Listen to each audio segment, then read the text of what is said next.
അഖിലേ, ഇപ്പം നമ്മുടെ കുട്ടികളിൽ വായനാശീലം വളരെ കുറഞ്ഞുകൊണ്ടിരിക്കുകയാണെന്ന് തോന്നുന്നു. നേതൃത്വം പറഞ്ഞ വലിയൊരു കാര്യമാണ്. കാരണം നമ്മൾ പണ്ടത്തെ കാലവും ഇപ്പോഴത്തെ കാലമായിട്ട് എടുത്തു നോക്കുമ്പോൾ നിങ്ങൾ പറഞ്ഞ പോലെ തന്തവൈബ് അല്ല, അത് കേട്ടോ. നമ്മൾ പണ്ടത്തെ കാലം എന്നൊക്കെ പറയുമ്പോൾ തന്തവൈബായി പോകാനുള്ളൊരു സാധ്യതയുണ്ട്. എങ്കിലും പറയാതെ വയ്യ. അപ്പം നമ്മൾ പണ്ടത്തെ കാലത്ത് ഇപ്പോഴത്തെ എടുത്തു നോക്കുമ്പോൾ കുട്ടികളിൽ വായനാശീലം വളരെ കുറഞ്ഞിട്ടുണ്ട് എന്നുള്ളത് തന്നെയാണ് മനസ്സിലാക്കാൻ കഴിയുന്നത്. കാരണം പല കുട്ടികളും ഫോണുകളിലേക്ക് ഒതുങ്ങി എന്നുള്ളതാണ്. അതിന് ഏറ്റവും വലിയ കാരണം എനിക്ക് തോന്നുന്നത് നമ്മളെ കോവിഡ് അല്ലേ, ആഫ്റ്റർ കോവിഡ് നോക്കുമ്പോൾ കോവിഡിന് ശേഷമാണ് കുട്ടികളിലേക്കൊക്കെ ഇത്രയും സുലഭമായിട്ട് ഫോണ് കിട്ടിത്തുടങ്ങിയത്. പണ്ട് എല്ലാവരും ഒരു പിടുത്തം വെക്കുമായിരുന്നു, രക്ഷിതാക്കളെ അല്ലേ, ഫോൺ അവന് കൊടുക്കരുത്, അല്ലെ നോക്കരുത്, അല്ലെ വായിച്ചതിന് ശേഷം സ്കൂളുകളിൽ നിന്ന് പുസ്തകം കൊടുത്തു വിടുമായിരുന്നു. എന്നാൽ ഇപ്പോൾ എല്ലാ ഹോംവർക്കുകളും കാര്യങ്ങളൊക്കെ ടീച്ചർമാരൊക്കെ വാട്സപ്പിലേക്കാണ് അയച്ചു കൊടുക്കുന്നത്. ഫോണുകളിലേക്കായി മാറി കുട്ടികളുടെ മൊത്തം ശ്രദ്ധയും. അപ്പോൾ അതുകൊണ്ട് തന്നെ കുട്ടികൾ പലപ്പോഴും പഠിക്കുന്ന പുസ്തകമല്ലാതെ മറ്റൊരു പുസ്തകം തേടി പോകുന്നൊരു രീതി കുറഞ്ഞു വരുന്നു എന്നുള്ളതാണ് എനിക്ക് പേഴ്സണലി തോന്നിയൊരു കാര്യം. അപ്പം ജയത്തേട്ടൻ്റെ ഒക്കെ ഒരു സമയത്താണെങ്കിൽ ജയത്തേട്ടന് അന്നൊക്കെ ചില വേറെ വായനശാലകൾ ഉണ്ടായിരുന്നു, ലൈബ്രറികൾ. കാരണം എല്ലാ ദിവസവും വൈകുന്നേരങ്ങളിൽ ആ ലൈബ്രറിയിൽ ഒന്ന് ഒത്തുകൂടുക, അല്ലെങ്കിൽ ഒരു ക്ലബ്ബ് ഉണ്ടെങ്കിൽ ആ ക്ലബ്ബിൽ ഒത്തുകൂടുക, പുസ്തകങ്ങൾ വായിക്കുക, പിന്നെ അവിടുത്തെ കളിക്കുക, അതിനെപ്പറ്റി ചർച്ച നടത്തുക അല്ലേ. അതാണ് ഏറ്റവും വലിയ കാര്യം. ആ പുസ്തകങ്ങൾ വായിച്ച പുസ്തകങ്ങളെ പറ്റി ചർച്ച ചെയ്യുക. നിക്കറിട്ടുണ്ട് MD ഒക്കെ നമ്മൾ വിമർശിച്ചിട്ടുണ്ടായിരുന്നു. അതെ, നമ്മൾ ചെറുതാണെങ്കിലും അവരുടെ സാധനങ്ങളെ പോലും നമ്മൾ വിമർശന വിധേയമാക്കുന്ന രീതിയിൽ മാറിയിട്ടുണ്ടായിരുന്നു. അപ്പം എനിക്ക് ഏറ്റവും വലിയൊരു സങ്കടം ഞാൻ പറയാം. ഞാൻ കഴിഞ്ഞ ദിവസം ഇവിടെ ഒരു ലൈബ്രറി ആയി ബന്ധപ്പെട്ട് ഒരു ഫിലിം ക്ലബ്ബ് രൂപീകരിച്ചിട്ടുണ്ടായിരുന്നു. അതിൽ എൻ്റെ ഷോർട്ട് ഫിലിമും പ്രദർശിപ്പിച്ചിട്ടുണ്ടായിരുന്നു. ഞാൻ അവിടെ പരിപാടി വളരെ ഭംഗിയായിട്ട് നടന്നു, കാര്യങ്ങളൊക്കെ ഭംഗിയായിട്ട് പോയി. പക്ഷെ ഞാൻ അവിടെ എന്നെ ഏറ്റവും വലിയ സങ്കടകരമാക്കിയത് ഒറ്റ കുട്ടികൾ അവിടെ ഈ പരിപാടി ഇല്ല എന്നുള്ളത്. ഇപ്പോഴും ആ പഴയ ഒരു ലൈബ്രറി ആയാലും ഒരു ക്ലബ്ബായാലും ഒരു കളിക്കളമായാലും നമ്മൾ കുട്ടികൾക്ക് അത് ഏറ്റവും കൂടുതൽ പ്രയോജനപ്പെടുന്ന രീതിയിലാണ് വരേണ്ടതും ഇവിടെ നടന്നുകൊണ്ടിരുന്നതും. എന്നാൽ ഞാൻ ആ ഒരു സംഭവം വന്നിട്ട് ഞാൻ ചോദിച്ചു, ഇങ്ങനെ കുട്ടികളൊന്നും കിട്ടാനില്ല. കാരണം അവര് വേറെ എൻ്റെ വീടിന് അടുത്തുള്ള, അതായത് ഞാനും കൂടെ മുൻകൈ എടുത്ത് തുടങ്ങിയ ലൈബ്രറി ഇപ്പൊ അടച്ചു കൂട്ടി കിടക്കുക. അതിനുള്ളിൽ 2000 പുസ്തകമുണ്ട്. ഇപ്പൊ ഞങ്ങളുടെ നാട്ടിലാണെങ്കിൽ ക്ലബ്ബുകളെല്ലാം അടച്ചുകൂട്ടി. കാരണം ഇപ്പൊ വീണ്ടും വരുന്നുണ്ട്, നമുക്ക് ക്ലബ്ബ് രൂപീകരിക്കണം എന്നൊക്കെ പറഞ്ഞ പല സംഘടനകളും വരുന്നുണ്ട്. പക്ഷെ നിലവിലുണ്ടായിരുന്ന ക്ലബ്ബൊക്കെ അടച്ചുപൂട്ടുകയും 1-2 വായനശാലകളായി മാറുകയും ചെയ്യുന്നൊരു ടൈമായി മാറി. കാരണം അവിടെ അന്ന് ആ ലൈബ്രറിയിലും പറഞ്ഞ് നിങ്ങളൊന്ന് വരൂ, ഈ പുസ്തകങ്ങളൊന്ന് അലമാരി ഒന്ന് കാലിയാക്കി തരുമെന്നത്. കാരണം അങ്ങനെ പറയേണ്ട ഒരു അവസ്ഥയായി. പണ്ട് നമ്മളൊരു ബുക്ക് വരാൻ സമയം കൊടുക്കാറില്ലായിരുന്നു, അപ്പോഴേക്കും എടുത്ത്. അന്ന് വായനശാലകളിൽ മാത്രമല്ല, നമ്മുടെ വീടുകളിലും നമ്മൾ പുസ്തകം മേടിച്ചു വയ്ക്കുക, വീടുകളിലും ചെറിയ ചെറിയ ലൈബ്രറികൾ സെറ്റ് ചെയ്തിട്ടില്ലേ. കാരണം വായന അത്രത്തോളം വലിയ രീതിയിൽ നമ്മൾ കണ്ടിരുന്നത്. വലിയ രീതി എന്ന് മാത്രമല്ല, വലിയ എന്താ പറയുക, പ്രകമ്പനങ്ങളെ സൃഷ്ടിക്കാൻ പറ്റുന്ന രചനകളുണ്ടായിരുന്നു അല്ലേ. ഇപ്പോൾ VT ഭട്ടതിരിപ്പാടിൻ്റെ ഒക്കെ അടുക്കളയിൽ നിന്ന് രംഗത്തേക്ക്, അങ്ങനെ MTയുടെ ആണെങ്കിലും അങ്ങനെ ഒരുപാട് രചനകൾ നമ്മളെ തന്നെ സ്വയം ചിന്തിപ്പിക്കുന്ന. എന്താണെന്നറിയാവോ, ഇപ്പം ഇന്നത്തെ വായനയ്ക്ക് അതിൻ്റെതായ ഒരു തലമുണ്ട്. ഇപ്പം നമ്മൾ TV വന്നപ്പോൾ വായന ഒന്ന് കുറഞ്ഞു. അതെ. പക്ഷേ TV ഇപ്പം വായിച്ചുകൊണ്ടിരിക്കുമ്പോൾ ഒരു സുന്ദരി എന്ന് പറഞ്ഞാൽ എൻ്റെ മനസ്സിലുള്ള സുന്ദരി ആയിരിക്കില്ല അഖിലിൻ്റെ. അതെ, കാരണം ആസ്വാദന തലം വേറെയാണ്. അപ്പം ഞാൻ എപ്പോഴും ചെയ്തിട്ട് ഞാൻ പുസ്തകങ്ങൾ വായിക്കുമ്പോൾ ഞാൻ അതിനെ വിഷ്വലൈസ് ചെയ്തിട്ട് കാണാനാണ് ശ്രമിക്കാറ്. വാക്കുകളുടെ ഭംഗിയേക്കാളൊക്കെ കാരണം ഒരു സിനിമ എടുക്കണം എന്നുള്ള മോഹവും ഷോർട്ട് ഫിലിം ചെയ്യണം എന്നുള്ള മോഹമൊക്കെ ആയിട്ട്, നാടകം ചെയ്യണം എന്നുള്ള മോഹമൊക്കെ ആയിട്ട് ആണ് വായന തുടങ്ങുക. അപ്പോൾ നമ്മളെ മനസ്സിൽ ഒരു കഥാപാത്രത്തെ അവതരിപ്പിക്കുമ്പോൾ ഞാൻ അതിനെ വിഷ്വലൈസ് ചെയ്താണ് പലപ്പോഴും കാണാറ്. അപ്പോൾ ജയത്തേട്ടൻ പറഞ്ഞ പോലെ എൻ്റെ മനസ്സിൽ ഇപ്പോൾ ഒരു സുന്ദരി എന്ന് പറഞ്ഞാൽ ഞാൻ ഉദ്ദേശിക്കുന്ന രീതിയിലായിരിക്കില്ല ജയത്തേട്ടനെ. മറ്റേ നമ്മൾ നേരിട്ട് കാണുകയാണ്. അപ്പൊ പിന്നെ അതാണ് സുന്ദരി. അതിനെ കൂടുതൽ നമ്മൾ ഭാവന വളരുന്നില്ല. കുട്ടികളുടെ ഭാവന വളരണമെങ്കിൽ, അതായത് ശരിക്കും ഈ വായന എന്ന് പറയുന്നത് നമ്മുടെ ബ്രെയിനിനുള്ള ഒരു എക്സസൈസ് ആണ്. തീർച്ചയായും. കാരണം വായന നമ്മൾ വായിച്ചുകൊണ്ടിരിക്കും, നമ്മളെ മനസ്സിലേക്ക് പല തരത്തിലുള്ള കാഴ്ചകളും ഇപ്പം നമ്മൾ ഈ പറയാറുണ്ട്, ചില യാത്രകൾ ചെയ്യുമ്പോൾ നമുക്ക് കിട്ടുന്നൊരു അനുഭവമുണ്ട്. അതുപോലെ നിങ്ങൾ ഒറ്റയ്ക്കിരിക്കുമ്പോൾ ഒരു പുസ്തകം കയ്യിലെടുക്കും പറയാറുണ്ട് അല്ലേ, നമ്മൾക്ക് കൂട്ടിനായിട്ട്. കാരണം അതിലെ കഥാപാത്രങ്ങൾ നമ്മളോട് സംസാരിക്കുന്നതായി നമുക്ക് തോന്നാമെന്ന് പറയും. ഞാനിവിടെ വായനേൻ്റെ കാര്യം പറഞ്ഞപ്പോൾ ഞാനിപ്പോൾ കഴിഞ്ഞ ദിവസം വായിച്ചു തീർത്തൊരു പുസ്തകമാണ് കെടാത്ത ചൂട്ട് എന്ന് പറഞ്ഞിട്ടുള്ള മുഹമ്മദ് പേരാമ്പ്ര എഴുതിയ, എൻ്റെ ഏറ്റവും അടുത്ത സുഹൃത്തും എൻ്റെ ഗുരുതുല്യനുമായിട്ടുള്ള കോഴിക്കോടാണ്, പേരാമ്പ്രക്കാരനാണ് മുഹമ്മദ് പേരാമ്പ്ര എന്ന് പറയുന്ന നാടക ആചാര്യനാണ്, എൻ്റെ ഗുരുതുല്യനാണ്. അപ്പോൾ പുള്ളി 1ാം ക്ലാസ് വരെ പഠിച്ചിട്ടുള്ളൂ. ആകെ സ്കൂൾ വിദ്യാഭ്യാസം 1-ാം ക്ലാസ്സാണ്. പക്ഷേ പുള്ളി ഇന്ന് കേരളം അറിയുന്ന ലോകം അറിയുന്ന ഒരു പ്രഭാഷകന്മാരിൽ ഒരാളാണ്. ഏറ്റവും നല്ല അഭിനേതാവാണ്, സിനിമാ നടനാണ്, നാടക പ്രവർത്തകനാണ്, സാമൂഹ്യ പ്രവർത്തകനാണ്. അപ്പോൾ പുള്ളിക്ക് കിട്ടിയ അറിവ് എന്ന് പറഞ്ഞു കഴിഞ്ഞാൽ വായനയിലൂടെയാണ്. ആ ബുക്ക് വായിക്കുമ്പോൾ തന്നെ നമുക്ക് മനസ്സിലായി. കാരണം എന്ത് പൊതിഞ്ഞു കൊണ്ടുവരുന്ന കടലാസ് കഷ്ണം, തുണ്ട് കടലാസുകളായാലും അതിലുള്ള വാക്കുകൾ അദ്ദേഹം വായിച്ച്, പേപ്പർ വായിച്ച്, കിട്ടുന്ന കഥകളും എല്ലാം വായിച്ചിട്ട് അദ്ദേഹത്തെ ഇന്ന് വാക്കുകൊണ്ട് തോൽപ്പിക്കാൻ നമ്മൾക്കാർക്കും എന്തിനാ നമ്മളിതിനൊരു പറയുമ്പോൾ ഈ വയനാട് ചരിത്രം കൂടി ഒന്ന് പറയുകയാണെങ്കിൽ പണ്ടും ചില വായിച്ച് കേൾപ്പിക്കുന്ന ആൾക്കാരുണ്ടായിരുന്നു. അതെ അതെ അതെ തീർച്ചയായും. അമ്പലങ്ങളിലും അതേപോലെ ഈ കമ്മ്യൂണിസ്റ്റ് പാർട്ടിയുടെ ബീഡി തീർപ്പ് കേന്ദ്രങ്ങളിലൊക്കെ ഒരാള് വായിക്കാനുണ്ടായിരുന്നു, കേൾപ്പിക്കുക. അതുപോലെ മറ്റൊരു സുന്ദരമായൊരു സാധനമായിരുന്നു ആകാശവാണി, അല്ലെ? ആകാശവാണി നമ്മൾ ഭയങ്കര ശ്രോതാവായിട്ട് മാറുന്നൊരു ഇപ്പൊ റേഡിയോ ഏത് വീട്ടിലാണുള്ളത്? ഇല്ല, നമ്മൾ എടുത്തു നോക്കിയാൽ കാണാം. ഏതെങ്കിലും ഒരു വീട്ടിൽ പഴയ റേഡിയോ കാണാൻ പറ്റുമോ? നമ്മളത് കേട്ട് കഥ നമ്മളെ കേൾവിയിലൂടെ ശ്രദ്ധ അല്ലേ, അതായത് ആൾക്കാരിലേക്ക് എത്തിക്കുന്ന രീതിയിലേക്ക്. നിങ്ങൾക്ക് അറിയാവുന്നറിയില്ല, ഈ പണ്ട് മലയാള മനോരമ, മംഗളം എന്ന് പറഞ്ഞ് പ്രസിദ്ധീകരണങ്ങൾ എന്ന് പറഞ്ഞിരുന്ന കുറെ പുസ്തകമുണ്ടായിരുന്നു. ബുധനാഴ്ച തോന്നുന്നു വന്നുകൊണ്ടിരുന്നത്. അത് വായിച്ച് വായനയിൽ കയറിയവരുണ്ട്. അതെ, ഇതിപ്പോ ന്യൂസ് പേപ്പർ പോലും വായിക്കാൻ കുട്ടികൾ ആരും വായിക്കുന്നില്ല. കാരണം നമ്മൾ ഇന്ന് റീലുകളിലേക്കും വെബ് സീരീസുകളിലേക്കും, കാരണം ന്യൂസ് പേപ്പറിൽ ന്യൂസ് വരുമ്പോ അവനത് അറിഞ്ഞ ന്യൂസ് അടുത്ത ദിവസം വരിക. അത് മാത്രമല്ല, ഇപ്പോൾ ഡിജിറ്റലായി കഴിഞ്ഞു എല്ലാ കാര്യങ്ങളും. നിങ്ങളിപ്പോൾ ഒരു ക്ലിക്കിൽ നമുക്ക് എന്തിൽ ഫോണിൽ കിട്ടും കാര്യങ്ങൾ. പക്ഷെ അങ്ങനെ നോക്കുമ്പോഴും നമുക്ക് അടച്ചാക്ഷേപിക്കാൻ പറയാൻ പറ്റില്ല. അപ്പോൾ യുവാക്കളിലൊക്കെ വായന കുറയും. അപ്പോൾ ഏറ്റവും കൂടുതൽ വിറ്റഴിഞ്ഞ നമ്മുടെ മലയാള സിനിമാ തിരക്കഥാകൃത്ത് തന്നെ 2018 എഴുതിയ അഖിൽ പി ധർമ്മജന്റെ റാം കെയർ ഓഫ് ആനന്ദി എന്ന് പറഞ്ഞൊരു പുസ്തകമുണ്ട്. അപ്പോൾ 2023-24 കാലയളവിൽ ഏറ്റവും കൂടുതൽ വിറ്റഴിഞ്ഞ പതിപ്പുകൾ വിറ്റഴിഞ്ഞ, അതായത് ഒരു സങ്കീർത്തനം പോലെ എന്ന പുസ്തകമൊക്കെ കഴിഞ്ഞു കഴിഞ്ഞാൽ ഏറ്റവും കൂടുതൽ വിറ്റഴിഞ്ഞ പുസ്തകമാണ് ഈ റാം കെയർ ഓഫ് ആനന്ദി.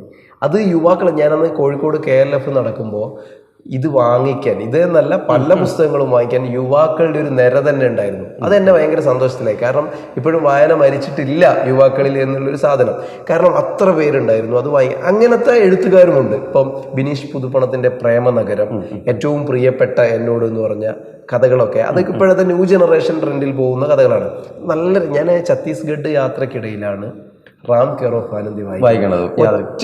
യാത്രയിൽ ഒറ്റ ഇരിപ്പിൽ വായിച്ചത്. ഈ ചില പുസ്തകങ്ങളെ അങ്ങനെയുണ്ട് കേട്ടോ, നമ്മൾ കയ്യിലെടുത്തു കഴിഞ്ഞാല് തുടങ്ങി. ഞാൻ ഈ 2ാം മൂഴൊക്കെ അങ്ങനെയാണ് ആ ടൈമിലൊക്കെ. തീർച്ചയായും എനിക്ക് അങ്ങനെ ഒരു ഇതുണ്ട്. ഇത് ചില പുസ്തകങ്ങൾ നിങ്ങൾ പറഞ്ഞ ഒരു മാജിക് ആണ്. നമ്മൾ അതിലേക്ക് കയറുക, നമ്മൾ അതിലേക്ക് ഇറങ്ങി കഴിഞ്ഞാൽ പിന്നെ നമുക്കത് നിർത്താതെ, ഒറ്റ വായന തീർക്കാതെ നമുക്ക് ഒരു ഉറക്കം കിട്ടാത്ത അവസ്ഥ വരും, അല്ലേ? അതേപോലെ എന്തറിയാവോ, അത് വേറെ ഉണ്ട്. ഒരു ദേശത്തിന്റെ കഥ, ഒരു ദേശത്തെ ഒരു യാത്ര പോയ സുഖമാണ് നമുക്കത്. അതായത് കുറച്ച് ഇത് വായിച്ചിട്ട് ഒരു 3-4 ദിവസം നമ്മൾ ഇതിലെ കഥാപാത്രനായി തന്നെ നിൽക്കുക. അതെ, കാരണം മനസ്സിൽ നമ്മൾ അത്രത്തോളം പിടിച്ചു വലിക്കുന്ന കഥാപാത്രങ്ങളുള്ള പുസ്തകങ്ങളുണ്ട് ഒരുപാട്. നമ്മൾ പണ്ട് ഒരു ഒരു പ്രഗത്ഭനായ ആള് പറഞ്ഞിട്ടുണ്ട്, അക്ഷരങ്ങൾക്ക് മുന്നിൽ നിങ്ങൾ തലകുനിച്ചാൽ നിങ്ങൾക്ക് മറ്റാരുടെ മുന്നിലും തലകുനിക്കേണ്ടി വരില്ല. സത്യം, എനിക്ക് ഭയങ്കരമായിട്ട് എന്നെ കോട്ട് ചെയ്തൊരു വാക്കാണത്.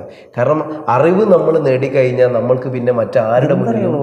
പലയിടത്തും നമ്മൾ സംസാരിക്കുമ്പോൾ നമ്മുടെ ഉള്ളിൽ കടന്നു വരുന്ന ചില വാചകങ്ങള്, വാക്കുകള്, ഇതൊന്നും നമ്മുടെ അല്ല. അതെ, എവിടെയോ എഴുതി വെച്ച കഥകളിലൂടെ, വാക്കുകളിലൂടെ നമ്മളിലേക്ക് എത്തുന്ന സാധനങ്ങളാണ്. എന്നാൽ എനിക്ക് സീരിയലിൽ നിന്നോ മറ്റേ സിനിമയിൽ നിന്നോ അങ്ങനെ അങ്ങോട്ട് ഇത് കിട്ടണില്ല. അതെ, കിട്ടൂല. കാരണം അവർ കൊടുക്കുന്ന കണ്ടന്റുകൾ അങ്ങനെയാണ്. പക്ഷെ എന്നാൽ ഒരു പുസ്തകം കൊടുക്കുന്ന നമ്മൾ നല്ല പുസ്തകങ്ങൾ തിരഞ്ഞു നോക്കി എടുത്ത് വായിക്കുമ്പോൾ അതിൽ കിട്ടുന്നൊരു അനുഭൂതി, സെലക്ഷൻ ഒരു പ്രധാന. ഇതിൽ വായനയിലെ ഏറ്റവും നല്ലത് സെലക്ഷനാണ്. കാരണം നമ്മൾ ഇഷ്ടപ്പെടുന്നത്, അപ്പോൾ ഒരു യാത്ര പോകാൻ ഇഷ്ടപ്പെടുന്ന ആളാണെങ്കിൽ യാത്രാ വിവരണങ്ങൾ തിരഞ്ഞെടുത്ത് വായിക്കാം, അല്ലേ? കോട്ടയം ലൈബ്രറിയിലൊക്കെ ലൈബ്രറിയന്മാർ ഇത് വായിച്ചിട്ട് നിങ്ങൾ ഇത് വായിക്കൂ എന്നൊക്കെ പറഞ്ഞ് സജസ്റ്റ് ചെയ്യുന്ന ആൾക്കാർ എന്നെ ഒരുപാട് പേര് അങ്ങനെ സജസ്റ്റ് ചെയ്തിട്ടുണ്ട്.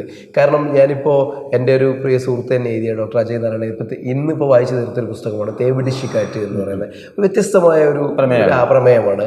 അതിനെ ഇവരൊക്കെ ഞാൻ എപ്പോഴും കൗതുകത്തോടെ കാണുന്നത്, ഇവർക്ക് ഇത്രയും വാക്കുകൾ അനുഭവ സമ്പത്തൊന്നും വായനയിൽ നിന്നും തന്നെയായിരിക്കാം. കാരണം നമ്മൾ പരിപാടി അവതരിപ്പിക്കുമ്പോഴും നമ്മൾ വിചാരിക്കാറുണ്ട് ഇത്രയും വാക്കുകൾ കൊണ്ട് അമ്മാനമാടുന്ന ചില ആളുകളൊക്കെ കാണുമ്പോൾ നമുക്ക് അസൂയാണ്. കാരണം അവർ ആ വായന, ഇപ്പം നമ്മൾ വായനയിലൂടെയാണ് നമുക്ക് വാക്കുകൾ കൊണ്ട്. ഈ വേറൊരു കാര്യങ്ങൾ ഞാൻ ചോദിക്കാനുള്ളത്, ഈ ഓൺലൈനായിട്ട് ആ വായന കൂടിയിട്ടുണ്ടോ? അല്ല, ഓൺലൈനായിട്ടും വായനകളുണ്ട്. കാരണം പക്ഷെ എങ്കിലും ജയതേട്ടൻ പറഞ്ഞ പോലെ നമ്മളൊരു പുസ്തകം വാങ്ങി വായിക്കുന്ന അത് നമ്മൾ രണ്ട് തലമാണ് കേട്ടോ. നമ്മൾ ഓൺലൈൻ വായനകൾ ഒരുപാട് കൂടിയിട്ടുണ്ട്. കാരണം ഇപ്പോൾ കഥകളൊക്കെ ഓൺലൈനായിട്ട് നമുക്ക് ഈ FM ടൈപ്പിലെ കഥകൾ പറഞ്ഞു തരുന്ന ആപ്പുകൾ വരെയുണ്ട്.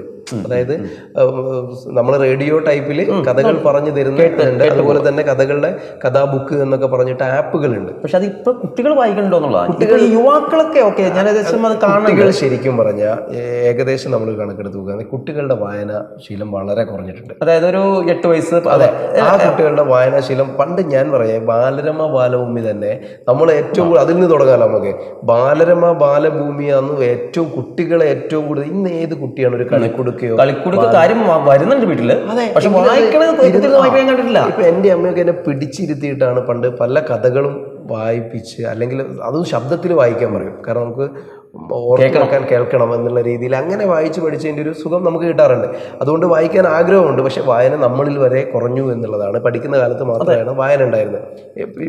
ഇപ്പൊ പിന്നെ നമുക്ക് എന്തെങ്കിലും പരിപാടികൾ ചെയ്യണമെങ്കിൽ മാത്രമേ ഉള്ളൂ. അപ്പോൾ കുട്ടികളുടെ കാര്യം നോക്കുകയാണെങ്കിൽ വായന ശരിക്കും കുറഞ്ഞിട്ടുണ്ട്. പക്ഷെ ഒരിക്കലും അങ്ങനെ കുറയാൻ പാടില്ലാത്തതാണ് വായന. ഇപ്പൊ കുഞ്ഞുണ്ണി മാഷ് പറഞ്ഞ പോലെ വായിച്ചാലും വളരും, വായിച്ചില്ലെങ്കിലും വളരും. വായിച്ചു വളർന്നാൽ വിളയും, വായിക്കാതെ വളർന്നാൽ വളയും, അല്ലെ? അതൊരിക്കലും നമുക്ക് കുഞ്ഞുണ്ണി മാഷ് പറഞ്ഞത് ഒരിക്കലും നമുക്ക് ഇവിടെ പറയാതെ പോകാൻ പറ്റില്ല. അപ്പോൾ വായന ശരിക്കും എന്ത് തന്നെ പറഞ്ഞാലും വായന കുട്ടികളിൽ ഉണ്ടാക്കുന്ന ഒരു മാറ്റം. നമ്മൾ വേറെ ഒന്ന് പറയാം, നമുക്ക് പണ്ട് വളർന്നു വരുമ്പോൾ നമുക്ക് അമ്മൂമ്മമാര് കഥകൾ പറഞ്ഞു തരാറുണ്ടായിരുന്നു, അല്ലേ? കഥകളുണ്ടായിരുന്നു. അതുപോലെ ഇത് വായിച്ച് നമ്മളെ മടിയിലിരുത്തി വായിച്ച് നമ്മൾ. ഇന്ന് കുട്ടികൾക്ക് ശരിക്കും പറഞ്ഞാൽ അങ്ങനെ ഒരു സാധ്യത കിട്ടുന്നില്ല എന്ന് മാത്രമല്ല, കുട്ടികളാരും പ്രായമുള്ളവരെ വേണ്ട രീതിയിൽ പരിപാലിക്കുന്നില്ല എന്നുള്ളത് കൂടിയാണ്. കുടുംബം മാറിയല്ലോ. അതെ, അണുകുടുംബത്തിൽ നമ്മൾ കൂട്ടുകുടുംബത്തിലായിരുന്നു വളർന്നില്ല. അപ്പൊ തന്നെ മുത്തശ്ശി കഥകളും ഒരുപാട് കഥകൾ. അപ്പൊ നമുക്ക് വായിക്കാൻ ഒരു പ്രേരണ അതിൽ നിന്ന് തന്നെ. പല പണ്ടത്തെ പഞ്ചതന്ത്രം കഥകൾ, അങ്ങനെ കുറെ കഥകൾ നമ്മൾ അത് കേട്ട് അത് തേടിപ്പിടിച്ച് അത് കണ്ടെത്തി അത് വായിച്ച്, അല്ലെ, അതിൽ നിന്ന് അറിവ് ഗ്രഹസ്ഥമാക്കാൻ വേണ്ടി ശ്രമിക്കാറുണ്ട്. ഇന്ന് അങ്ങനെ ഒരു സാധ്യതയും നിന്നു. അപ്പൊ ഫുള്ള് മൊബൈൽ ഫോണിലേക്ക് ഒതുങ്ങി പോകുന്ന ഒരു യുവതലമുറയെ, ഞാൻ അടക്കമുള്ള യുവതലമുറയെ ശരിക്കും നമുക്ക് കാണാൻ പറ്റും. അതിന്റെ അഭാവവും നമുക്ക് അതിനൊരു മാറ്റം വരുത്താൻ സ്കൂൾ തൊട്ടേ എന്തെങ്കിലും മാറ്റങ്ങൾ ഉണ്ടാക്കണത്, അല്ലേ?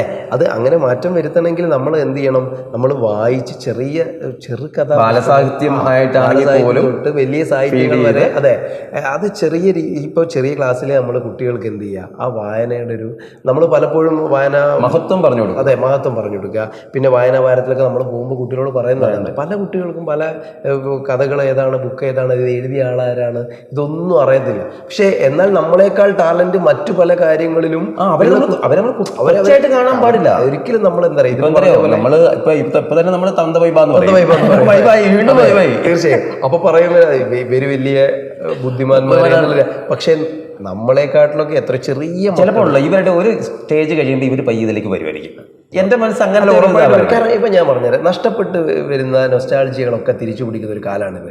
90 കാലഘട്ടങ്ങളിലുള്ള ഒരുവിധം സാധനങ്ങളെയൊക്കെ വീണ്ടും അഡോപ്റ്റ് ചെയ്ത് നമ്മൾ സിനിമകളിലും ഇതിലൊക്കെ കൊണ്ടുവരുന്ന ഒരു ടൈമായി മാറി. കാരണം കുട്ടികൾ അത് ഇഷ്ടപ്പെടുന്നുണ്ട്. അത് പിന്നെ ഇപ്പൊ തന്നെ നമ്മൾ ഇപ്പൊ ഇറങ്ങുന്ന സിനിമകളിലെ പാട്ടൊന്നും നമ്മളെ മനസ്സിലാവില്ല. അതുപോലെ പഴയ കാല കാവ്യങ്ങളോ കഥകളോ. ഇപ്പൊ ജഗത്തേട്ടൻ പണ്ട് 1ാം ക്ലാസ്സിൽ പഠിച്ച കവിത ജഗത്തേട്ടൻ ഇപ്പോ കാണാപ്പാടായിരിക്കും. കാരണം അന്ന് പഠിപ്പിച്ചു തന്ന രീതിയും അന്ന് നമുക്ക് അധ്യാപകന്മാരെ പേടിയായിരുന്നു. ഇന്ന് പക്ഷെ അത് മച്ചാൻ ബന്ധമായി മാറി. പിന്നെ അതുപോലെ ഇന്ന് അതിന്റെ ആവശ്യമില്ല, നമ്മുടെ മൊബൈലിലുണ്ട്, അതെ, ഫോണിലുണ്ട്. നമുക്ക് എന്ത് പഠിക്കേണ്ട ആവശ്യം. അപ്പൊ പറഞ്ഞു വരുന്നത് കുട്ടികൾ ബുദ്ധിമാന്മാർ തന്നെയാണ്. ഓരോ ജനറേഷൻ കഴിയുമ്പോഴും പിന്നെ കുട്ടികൾ മാറിക്കൊണ്ടേയിരിക്കും, അവരുടെ രീതികൾ മാറും. പക്ഷെ വായന ശരിക്ക് ഒരിക്കലും മാറാതെ അവരുടെ ഒപ്പം സഞ്ചരിക്കേണ്ട ഒരു സാധനം. അതിനു വേണ്ടിയിട്ട് മാതാപിതാക്കളും അധ്യാപകരും എല്ലാം. അതെ, അപ്പോൾ അതിന് ലൈബ്രറികളെ നമ്മൾ പ്രോത്സാഹിപ്പിക്കണം. കാരണം നാട്ടിലൊരു ലൈബ്രറി ഉയർന്നു വന്നു കഴിഞ്ഞാൽ, പുസ്തകങ്ങൾ വന്നു കഴിഞ്ഞാൽ അത് ആ നാടിന് തന്നെ, കാരണം ഒരു പുസ്തകം കൊണ്ട് നാടിന് തന്നെ മാറ്റം വരുത്താൻ പറ്റുന്ന രീതിയിലുള്ള രചനകൾ നമ്മൾ കണ്ടതാണ്. ഇനിയും ഒരുപാട് വരാനുണ്ട്. അപ്പോൾ അത് വരുന്ന എഴുത്തുകാർക്കും എന്താവും ഒരു പ്രചോദനം, അല്ലേ? നമ്മൾ കുറേ കോപ്പികൾ അയാളുടെ വിറ്റ് പോവുക എന്ന് പറയുമ്പോൾ അയാൾക്ക് വീണ്ടും പ്രസാധക രംഗത്ത് വലിയ വ്യത്യാസങ്ങളൊന്നും വന്നിട്ടില്ല എന്നാണ് എനിക്ക് തോന്നുന്നത്. പുതിയ പുതുതായിട്ട് ഇറങ്ങിയേക്കണ ഒരുമാതിരി എല്ലാം. അതെ അതെ അതെ. പിന്നെ ഇങ്ങനത്തെ ലിറ്ററേച്ചർ ഫെസ്റ്റുകൾ സംഘടിപ്പിക്കുക, അതായത് സ്ഥലങ്ങളിലല്ലേ. ഇപ്പോൾ കോഴിക്കോടൊക്കെ അന്ന് ഞാൻ പറഞ്ഞില്ലേ, വലിയ ജനസാഗരം തന്നെയായിരുന്നു ആ പരിപാടിക്ക്. ഒരുപാട് നമ്മൾ പരിചയപ്പെടാത്ത പുസ്തകങ്ങളെ പരിചയപ്പെടുത്തുക, നമ്മൾ വായിക്കാൻ അത് ഭാഗ്യം ഉണ്ടാവുക. അങ്ങനെ നോക്കുമ്പോൾ വായന മരിച്ചിട്ടില്ല, പക്ഷെ എങ്കിലും ചെറിയ ഐസിയുലാണ്. അതെ, വെന്റിലേറ്ററിൽ കിടക്കുന്ന ഒരു അവസ്ഥയാണ് വായനകൾ. അപ്പോൾ നമ്മളിപ്പോൾ പറഞ്ഞു വരുന്നത്, ഞാൻ നേരത്തെ പറഞ്ഞ പോലെ അക്ഷരങ്ങൾക്ക് മുന്നിൽ തലകുനിച്ചാൽ നിങ്ങൾക്ക് മറ്റാരുടെ മുന്നിലും തലകുനിക്കേണ്ട ഒരു അവസ്ഥ വരില്ല എന്ന് തന്നെയാണ്. അപ്പോൾ വായന അതൊരു ശീലമാക്കി തന്നെ മാറ്റുക, പുസ്തകം കയ്യിലെടുക്കൂ, അതൊരു പുത്തൻ ആയുധമാക്കും. Thank you.